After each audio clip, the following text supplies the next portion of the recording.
ქალაქის საკრებულომ და მერიამ გამოაცხადა კონკურსი. ჩემი ქალაქი. ჩვენ გადავწყვიტეთ მონაწილეობა მივიღოთ კონკურსში. პირველ რიგში გვინდა გავარკვიოთ, მაინც ვისია ეს ქალაქი, ვის უყვარს იგი, ვინ ზრუნავს მასზე. პირველი თბილისელი, ვინც ამ დილით შეხვდა, ეს იყო მეფე ვახტანგ გორგასალი. სწორედ ამ კაცმა დააარსა ჩვენი დედაქალაქი და ალბათ პირველ მერად უფლისწული დაჩი განაწესა. და უანდერძა, ყვარებოდა, მოევლო და დაეცვა იგი შინაურ და გარეშე მტერთაგან. ვართ დღევანდელი მოქალაქეები, ჩვენი წინაპრების ღირსეული მემკვიდრეები, ვისაც გვაქვს უფლება რომ ვთქვათ, თბილისი ჩემი ქალაქია.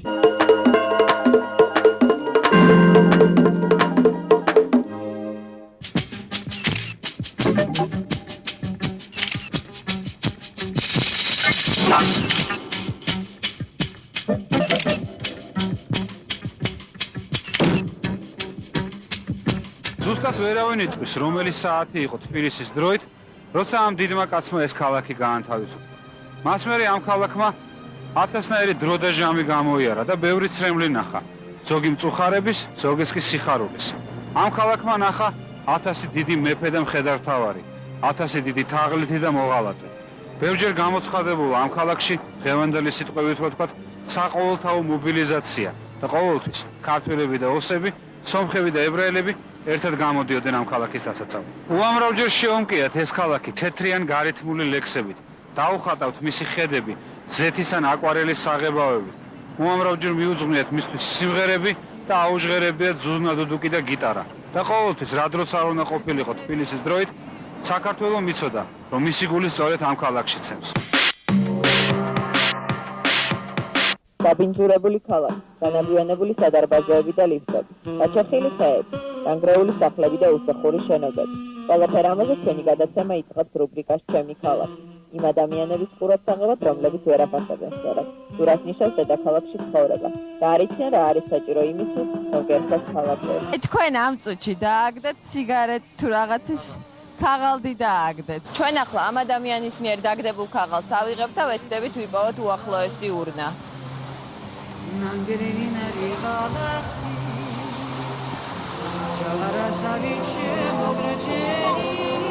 ურნა მართლაც ძალიან ახლოს ვიპოვეთ, თუმცა იმ კაცს არც უფიქრია მისი ძებნა. როგორ უნდა მოხდეს იმის გამოსწორება, რომ ქალაქი დასუფთავდეს ერთხელ და ვისი ვალია? მთავრობის. რას ნიშნავს ეს? ნუ თუ ჩვენ არ გვევალება ჩვენი ქალაქის, ჩვენი ქუჩის, ჩვენი ეზოს, ჩვენი სადარბაზოს მოვლა. ნუ თუ მართლაც მთავრობის, მერიის ბრალია ჩვენი უკულტურობა. დღეიდან ჩვენი გადამღებით ჯგუფი კვლავ თბილისის ქუჩებში იმოძრავებს. ჩვენი კამერა ეცდება დააფიქსიროს თუ ჩვენ ქალაქში მაცხოვრებლებს როგორ გვიყვარს ჩვენი საკუთარი დედაქალაქი. მისი ბრალია ის, რაც ჩვენ სადარბაზოებში და ეზოებში ხდება. როგორ ვიქცევით ჩვენ საკუთარი დედაქალაქის ქუჩებში.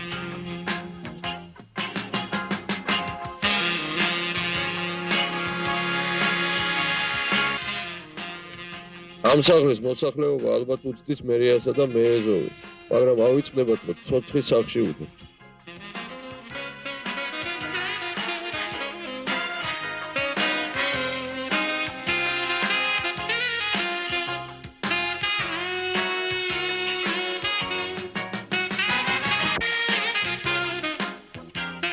ვის აქვს უფლება რომ ერქვას ქალაქელი და აი თბილის ვინ უნდა მოუარო? ჭეშმარიტმა თბილისელმა უნდა მოუაროს თბილისს. ყველას არ აქვს უფლება რომ ქალაქელი ერქვას. აი ვინც გულთან ახლოს მიიტანს ნებისმიერი მოქალაქის კივილს, აი ის არის ქალაქელი და თავის უბანს უნდა მიხედოს, თავის ქუჩას უნდა მიხედოს, თავის სახლს უნდა მიხედოს, თავის სკოლას, თავის ბაღს უნდა მიხედოს და აი იმას შეიძლება მე თქვაც რომ ის ნამდვილად ჭეშმარიტი ქალაქელია. მოსახლეობის სატელეფონო ზარმა აღმაშენებლის 5 ნომერში მოგვიყვანა. მათი პრობლემაა ისტორიული სახლი, რომელიც მე-19 საუკუნეში ააგეს, ახლა კი 21 საუკუნის მიჯნაზე მაცხოვრებელი. ახალი ქართველი ქალბატონი მის დანგრევას ცდილობს.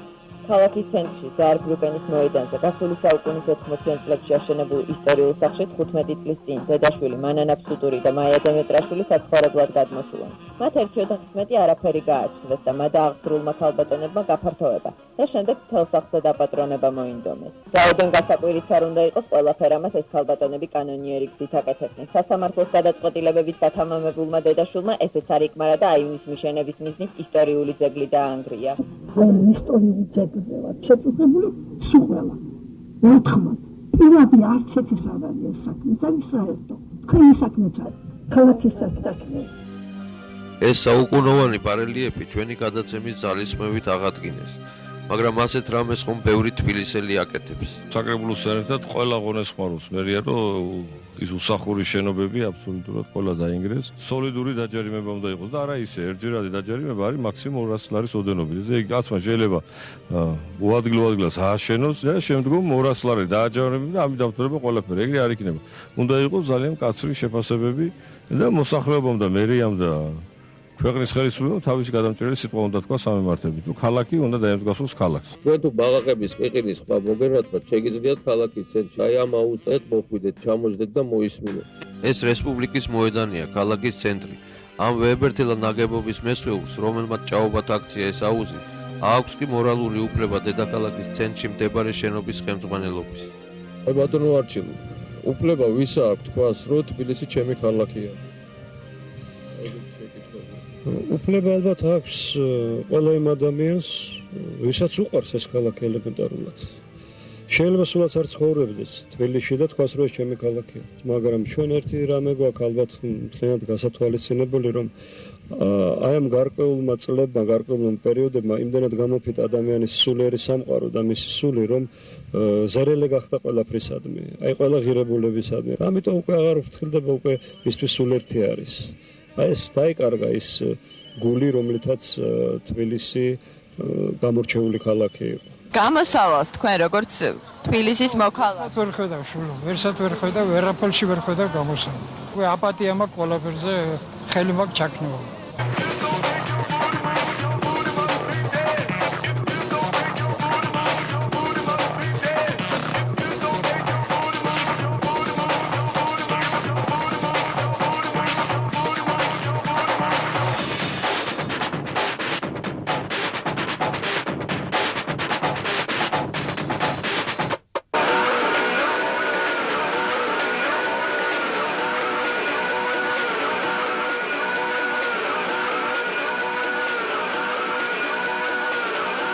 აი რა უნდა გააკეთოს ადამიანმა იმისთვის, რომ მას შეეძლოს თქვას, რომ აი ჩემი ქალაქია ეს და მე ვცხოვრობ ამ ქალაქში. აი ქალაქი თავისთავად პიროვნებების საზოგადოებისთვისაა შექმნილი და ადამიანებისთვისაა შექმნილი. ანუ ქალაქში ამინც ქმნის ადამიანები. მე ვთვლი, რომ პირველ რიგში ადამიანები უნდა იყვნენ სრულფასოვნები.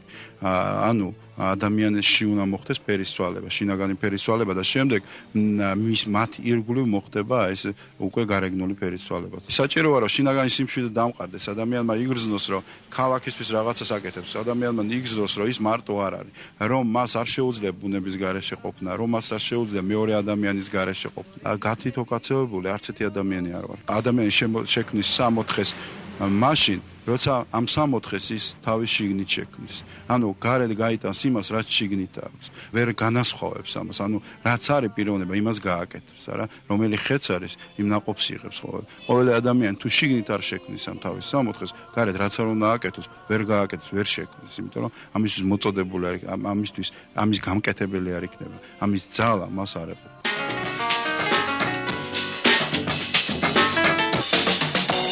მანქანებით გადატვირთული ხმაურიანი ქალაქი.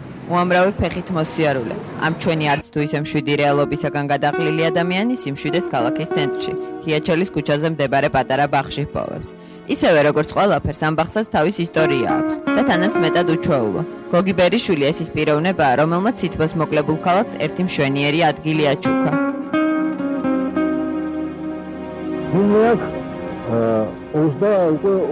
უკვე თითქმის 25 წელია უმუშაობ. მაგას ხვიდენათ. სახში რაც არ სჭირდებოდათ, აი ესე გაივსო ეს ბაღი აქედან ბოლომდე, აი ამ ნაგვით მემელა თითქმის 20 წელზე მეტ, 65 წლამდე. აი რომ შემეძლოს და რომ კონდეს საშუალება თუ დამეხმარენ ამას. ეს არის რა, რომ აი ამ ბაღის ტერიტორიაზე ბავშვებისთვის რაღაც ესთეტიკური აღზრდის ცენტრი დაარსდეს. და ბავშვებმა შეძლონ ყვავილებთან ესე იგი ყვავილების მოსავლა, როგორ უნდა ყვავილების მოვლა, ყვავილებს გაეცნებიან სხვადასხვა მცენარეებს, უცხო ენაზე შეიძლება ეს ყველაფერი გაკეთდეს. ხატვას ისწავლიან. მოისმენენ მუსიკალურ ნაწარმოებებს. მე უსურვებ ჩემ თავს რომ მოვესწრო იმას რომ თბილისში ყველა აივანზე თითო ფოთანი მაინც იდგას ყვავილის. და სადაც კი შეაღებ ეს დროს პატარა კუთხე მაინც იყოს მორთული ლამაზად.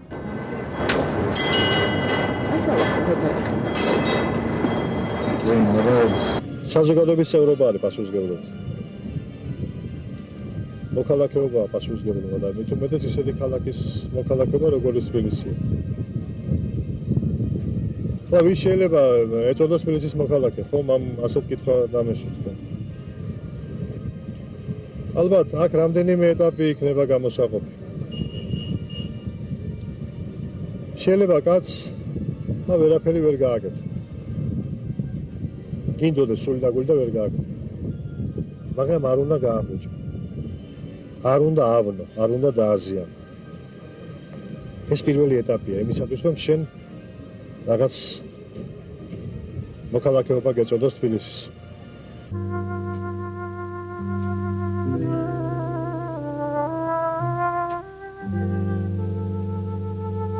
რუსთაველის პროსპექტზე ჟვანიების ეს ატელიე უძველესია თბილისში. იგი 1912 წელს ქართველ ფოტოხელოვანს ევტიხი ჟვანიას გაუხსნია. ეს არ არის უბრალოდ ფოტოატელიე, ეს გახლავთ მუზეუმი, სადაც თავმოყრილია ფოტოები იმ ადამიანებისა, რომლებიც მე-20 საუკუნეს ქმნიდნენ. გარაკთან ტაბიძე ახლავთ. მამას მეგობარი კაცი იყო, ხშირად მოდიოდა მამასთან. ეს სტანისლავსკი ლია ჭავჭავას ძეგლთან. ეს ირაკლი აბაშიძე, რომელმაც ჩამოიტანა ცოტა როსტეველის მოძებულობის სურათი. ეს ლია ჭავჭავაძე, ეს კალისტრატე ცინცაძე. ხშირად მოდიოდა მამასთან. ეს პირველი რექტორი მელიქიშვილი. და ეხლა მე-16 რექტორია რენჯიშვილი. ისიც გადაგებული. მელიქიშვილი მამა გადაგებული. ფოტოთინი გამსახურდა ერთადერთი სურათი რომელიც კაბინეტში გადაგებული. ალადაშვილი. გამრეკელი. მოგერალი. სარაჯიშვილი.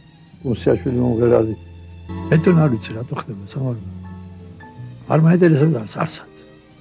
დაჯილდოვებული ვიყავ იაპონიაში საგზურით. 50 წელს გავხდები გაზარდავი. ძმაცხოვროს ბულგარეთში გასაგობ. არა. თბილისი. როგორ გითხრათ აი, თბილია, თბილი. არა მგონია რომ მაგაზე უკეთესად სამი რამეს ნახავ ამ წავალ და არავის გავაკეთე. ჩემი ცხოვრება გავატარე მე თბილისში. და უბრალოდ რო გითხრათ აგერ მოპედაპირდა ხარ თბილისის რესტორანში. სულ აუცილებლად ყველამ ყველას მოთხოვს და თვითონაც უნდა ხელი შეუწყოს და გაიხილოს. მაშინ იქნება ერთად ყოველთვის პროგრამით და თვით კლიენტს რომელიც საერთოდ სულს. ასე რომ ხიმი ყველას თუ რაღაცის გაკეთება შეძლებ, ოდნავ პატარა რაღაც გაკეთებას. ეს კიდევ წინ წადგმული ნაბიჯი არის მოქალაქეებისათვის.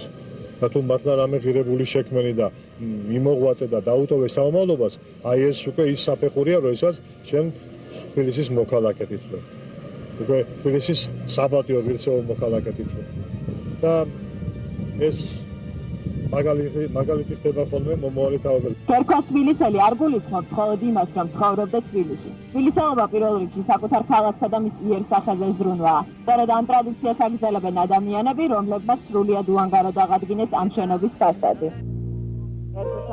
რატომღაც თბილისელებმა არასწორად გავიგეთ. ვაკეთებთ და ვალამაზებთ მხოლოდ იმას, რასაც უშუალოდ ჩვენი გვია. და გვავიწყდება ის, რომ თბილისი ჩვენი ქალაქი და უპირველესი საზრუნავია. ამიტომ ვფიქრობთ ამ ადამიანების კეთილინება არის მაგალითი ყოველი ჩვენთაგანისათვის. უბრალოდ აკეთებენ მაღაზიას და გადაწყვეტეს, რომ თბილისს რაღაცნაირად პატარა სილამაზე შემატონ. აღადგინეს ეს სახლი, ძველებური ხედი მიცეს და უანგაროდ და ჩვენც მოხარულები ვართ, რომ რაღაცნაირად გამოვჩნდით ქალაქში. ვერა შეეყო ვერელობა ხატა. თბილისში დადიოდა ასეთი და ასეთი კაცი. შეიძლება ვერაფერი ვერ გააკეთა, მაგრამ სალამი არ დაუგვიანებია. სული არ გაუკეთებია. სიმღერა შეუთხზავს და ლეგენდა დარჩენილა. არის ადამიანი, რომელზეც იტყვია, რომ აი იმის მარჯვენას გაუმარჯოს, რომ როგორ შეინახა ესა თუ ის შენობა, როგორ მოუარა, როგორ განაახლა, როგორ სათუთად ეპყრობოდა თითოეულ ორნამენტს და იმის სახელს და გვარს მოიხსენიებენ და უცილობლად ეს მუხტია, რომელსაც ახალგაზრდა თაობას გადაეცემა, რომელიც ახალგაზრდა თაობას გადაეცემა. მაგრამ არიან ადამიანები, რომელზეც იტყვია, რომ აი ამ კაცის მერე ცოტა მწუხრი დარჩება. მისი ნეფსი თუ უნებლიე ჩადენილი არასწორი ნაბიჯის გამო. ესეც ახსოვს თბილისს. თბილისი თავისებური ქალაქია და იმასაც უცილობლად მოიგონეს, მაგრამ მიუტევებს, იცით? და თბილისელობა მიტევების ძალიან დიდი ნიჭია და იტყვის, რომ აი იმას რო ეს დანაშაული არ მოსვლოდა, ამისათვის ეს წინაპირობა იყო საჭირო და სადღაც გამართლებასაც მოუძებნის. თბილისს ძალიან დიდი გული აქვს. საუბედუროთ, გარეშე მტერი არასოდეს გამოლევია თბილისს. დღეს კი ერთადერთი მტერი ჩვენი სახით დარჩა ჩვენსავე დედაქალაქს. ამ ტაძარს ანჩისხატი მას შემდეგ ეწოდა, რაც აქ 1664 წელს ბექაოპის ზარის მიერ მე-12 საუკუნეში მოჭედილი და ბიზანტიის იმპერიის თურქეთისაგან დარბევის შემდეგ ანჩის საკათედრო ტაძრი და საქართველოში გამოხიზნული უფლის ხელთუქმნელი ხატი დააბრძანეს. თავად ტაძარი მე-6 საუკუნეშია აშენებული და მაშინ ის ღვთისმშობლის სახელს ატარებდა. ბარათაშვილებისა და ორბელიანთა უბანში მდებარე ტაძარი ოდითგანვე წარჩინებულ ქართველთა თავშესაყარ ადგილს წარმოადგენდა. ასე რომ ეს უძველესი სალოცავი საკათედრო საკათალიკოსო ტაძრად ითვლებოდა. ეს ტერიტორია ასევე საეპისკოპოსო სახლსა და ტაძრის რექტორატის შენობას მოიცავდა. აქ იზრდებოდნენ ქართველი უფლისწულები. არაბთა ბატონობის პერიოდში ანჩისხატი ერთადერთი ტაძარი იყო საქართველოში, სადაც ღვთისმსახურს ძარების დარეკვის უფლება ეძლეოდათ. კომუნისტური წყობის დროს კი ტაძარმა ფუნქციონირება შეწყვიტა. ამ ტერიტორიაზე არსებული შენობები სხვადასხვა საერო დანიშნულებებისთვის გამოიყენებოდა. ჩამოგვარჩეს ეს და გადააკეთეს ძეგლთა დაცვის საზოგადოებას.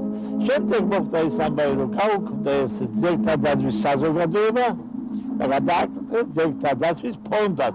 და ამ ფონდის განვიხში შეიყვანეს ფრიად აღმაშფოთებელი ის, რომ ვინც დარჩებოდა აქ, თურმე იმათ შეძლოთ მისი განკარგება, განყიდვა, დაქირავება და ყველაფერი. ეხლა ჩვენ პრობლემა გვაქვს, რომ დავიბრუნოთ ეს ტაძარი, მაგრამ გვეძავებია. როდესაც ქვეყანაში ათეიზმი მიმდინარეობდა და ხალხი ეკლესიაშიც ვერ დადიოდა, ტაძრების შენარჩუნებისა და დაცვის მიზნით ისინი ისტორიულ-კულტურულ ძეგლთა სიაში გადავიდა. დღეს ყველაფერი შეიცვალა. ამ ეკლესიაში წირველოცაც ტარდებოდა სადღესასწაულო ძარებსაც რეგენ და ბუნებრივია სამღვდელოებისა და მრევლის სურვილი დაუბრუნდეს ამ ტერიტორიაზე არსებულ შენობებს პირვანდელი ფუნქცია, რომელიც სასულიერო სასწავლებელს მოიცავდა და რომელშიც ახლად ძეგლთა დაცვის საზოგადოებაა მოთავსებული. საკითხი იმდენად სადავო გახდა, რომ დღეს ამ საქმეს სასამართლო იხილავს. სიმართლეს ვერასდროს ვერ დაამარცხებენ ეს. შეიძლება მორალურად, არა, მორალურად დაგვაზარალო, მაგრამ ჭეშმარიტება ეს არის ტაძრის ფილო, ტაძრის.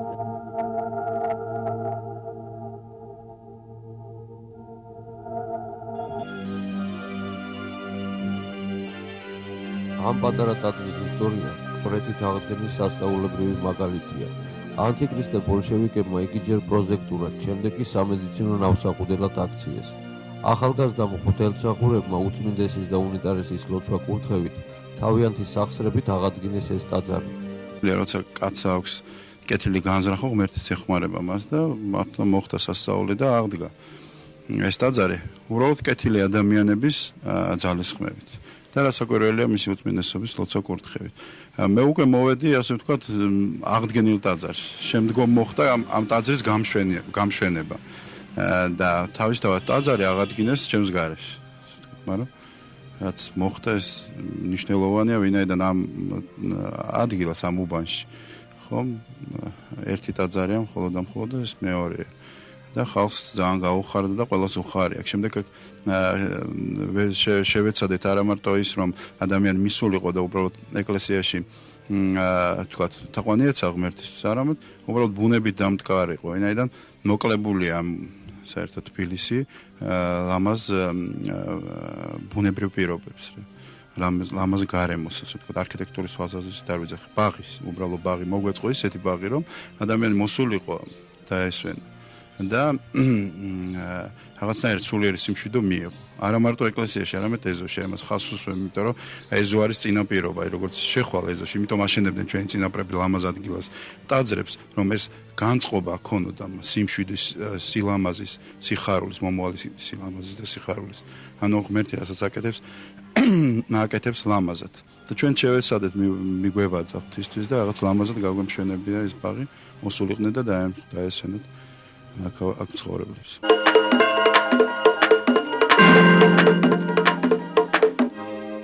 მაშინ, როდესაც თამარის მეფობის პერიოდში ეს ეკლესია ააშენეს, ვერავინ იფიქრებდა, რომ მას დღევანდელი თბილისელები მისასვლელ გზასაც არ დაუტოვებდნენ.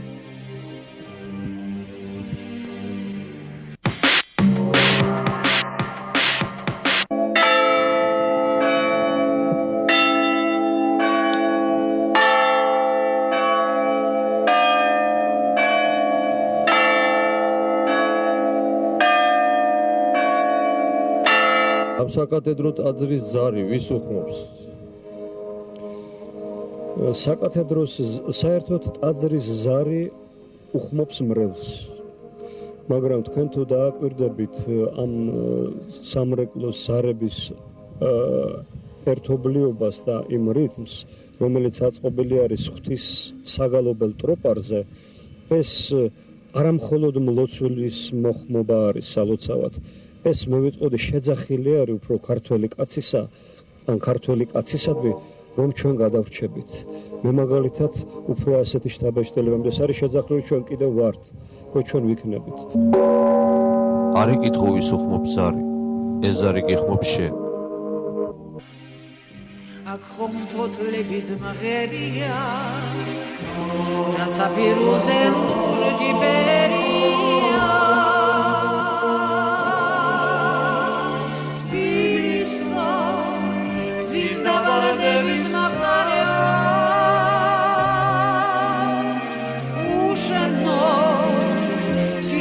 Let's